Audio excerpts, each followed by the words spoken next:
5 दिसंबर 1945 में 14 navy airman Florida से take off किए उनके रूटीन ट्रेनिंग एक्सरसाइज के लिए। बट लगभग 1.5 घंटे बाद flight leader lieutenant Charles Taylor ने कंट्रोल टावर को अलर्ट किया कि कुछ बहुत गलत हो रहा है उनके साथ। उनके तीनों कंपास ठीक से डायरेक्शंस नहीं बता रहे और उन्हें ये पता नहीं चल रहा कि पश्चिम दिशा कहाँ है। सब कुछ गलत हो रहा है। समुद्र भी बहुत अलग लग रहा है। अटलांटिक ओशन का पश्चिम भाग, जिसे अब कहते हैं बर्म्यूडा ट्रायंगल में उड़ता हुआ ये जहाज़ फ्लाइट 19 जिसका नाम था, वापस कभी नहीं देखा गया। उसी शाम एक सर्च प्लेन को उसी एरिया में भेजा गया फ्लाइट 19 को ढूंढने, लेकिन टेक ऑफ के बस 27 मिनट बाद वो सर्च प्लेन और उसका 13 आदमियों का क्रू भी गायब हो गया।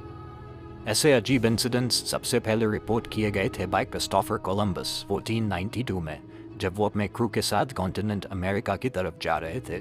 उनके लॉग में उन्होंने बताया कि उन्होंने कुछ अजीब लाइट्स चमकते देखे और ओशन बहुत ही शांत लग रहा था। उसके बाद उनका मैग्नेटिक कंपास इरेटिक रीडिंग्स दिखाने लग गया। इस वजह से क्रू के सभी मेंबर्स भी घबरा गए। फ्लोरिडा, बर्म्यूडा और पोर्टो रिको के बीच में अटलांटिक ओशन के इस भाग को बर्म्यूडा ट्रायंगल पहली बार कहा ऑथर विंसेंट कैडिस ने। उन्होंने ये टर्म यूज़ किया एक मैगजीन आर्गोजी के एक आर्टिकल में मिस्टीरियस डिसअपीयरेंसेस को एक्सप्लेन करने के लिए।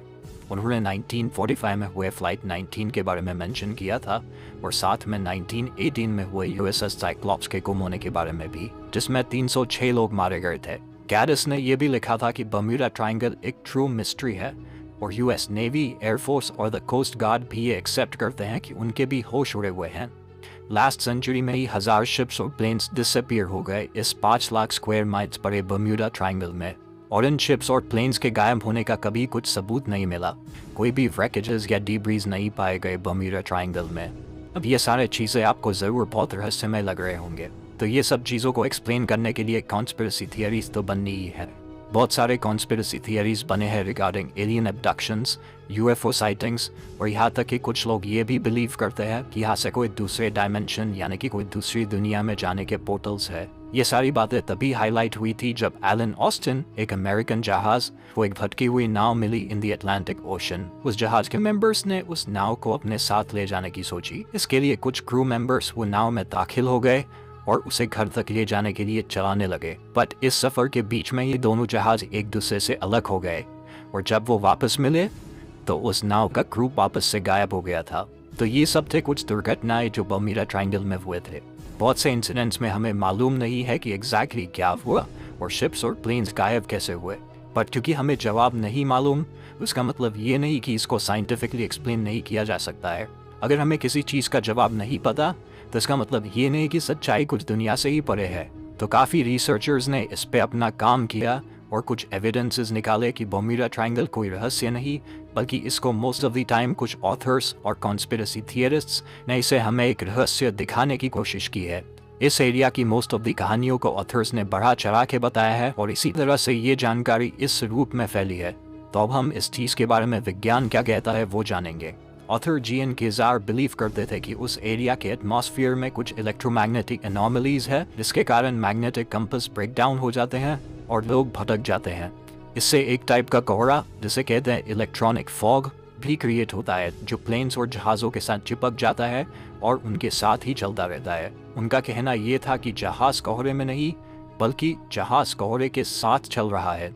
एक और एक्सप्लेनेशन है जो कंट्रीब्यूट कर सकता है शिप्स के सिंक होने में। ये एक्सप्लेनेशन ये है कि सी फ्लोर में जो क्रेटर्स होते हैं उनसे मीथेन एयर बबल्स रिलीज होते हैं जो शिप्स के बेस से टकरा के उसे ऑफ बैलेंस कर सकते हैं। इसके वजह से एक जहाज पूरी तरह से डूब सकता है। यूएस कोस्ट गार्ड का इस सब्जेक्ट में ये कहना है कि ऐसे कुछ भी मिस्ट्रीज नहीं है अबाउट द बर्म्यूडा ट्रायंगल और मेजॉरिटी ऑफ एक्सीडेंट्स हुए हो सकते हैं बिकॉज ऑफ ह्यूमन एरर और उस एरिया के कुछ यूनिक नेचुरल फीचर्स के वजह से, जैसे कि गल्फ स्ट्रीम जो कि एक नदी की तरह अटलांटिक ओशन में एंटर करता है विद फुल फोर्स, और उसके पावरफुल करंट्स एक पॉसिबल एक्सप्लेनेशन है कि डूबे हुए जहाज़ों की डिब्री क्यों नहीं मिलती, क्योंकि वो अपने साथ बहा ले जाते हैं। सिर्फ इतना ही नहीं, कैरिबियन अटलांटिक का जो ट्रॉपिकल वेदर सिस्टम है, इसकी वजह से उस एरिया में स्टॉर्म्स और हरिकेन्स बहुत आते हैं because of the warm water and high humidity, और ये एरिया बर्म्यूडा ट्रायंगल के अंदर ही आता है। अटलांटिक ओशन का सबसे बड़ा trench, the Puerto Rico trench, भी बर्म्यूडा ट्रायंगल के अंदर ही आता है। ये ट्रेंच बेसिकली एक बड़ा सा होल है ऑन द सी फ्लोर। इस ट्रेंच में सी फ्लोर की गहराई है अराउंड 28,373 फीट, जिससे ये पता चलता है कि कोई भी शिप या एयरक्राफ्ट अगर डिस्ट्रॉय होकर नीचे गिरा तो वो इतनी गहराई में पहुंच जाएगा कि उसको कभी ढूंढा नहीं जा सकता। यूएस गवर्नमेंट के लिए बर्म्यूडा ट्रायंगल जैसी कोई चीज़ एग्जिस्ट ही नहीं करती। द यूएस कोस्ट गार्ड का कहना है कि ये एरिया में व्यापारी शिप्स का आना जाना सबसे ज़्यादा लगा रहता है, तो जो भी दुर्घटनाएं हुए हैं उनका प्रोपोर्शन किसी और जगह के कंपैरिजन में बिल्कुल भी ज़्यादा नहीं है। और ये सब के अलावा जो बर्म्यूडा ट्रायंगल में ज़मीन के हिस्से हैं और जो लोग वहाँ रह रहे हैं उन्हें ये सब चीज़ों ने किसी भी तरीके से अफेक्ट नहीं किया है। तो ये सब जानकारियों से हमें ये पता चलता है कि समुद्र बहुत ही विशाल है। हम आज काफ़ी आधुनिक ज़रूर हो गए हैं ट्रैकिंग टेक्नोलॉजी में, बट फिर भी हमारा पृथ्वी इतना बड़ा है कि यहाँ कोई भी चीज़ आसानी से खो सकती है और हम उसे कभी भी ढूंढ नहीं पाएंगे।